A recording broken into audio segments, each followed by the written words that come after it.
Hello everybody, welcome back to Initial Solution. In today's quick tutorial, I will show you how to unarchive a post on Facebook. So let's start the video.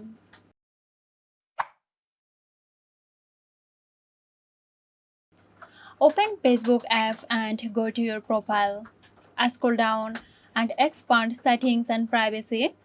Then click on Settings. Once you are here, scroll down a bit and under your activity, click on Activity Log. Expand your Facebook activity. Scroll down under Post section. Tap on Manage Post.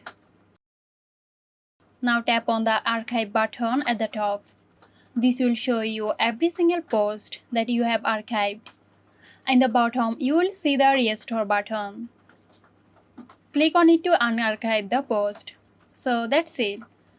If you found this tutorial helpful, give us a like and subscribe to our channel for more helpful tutorials.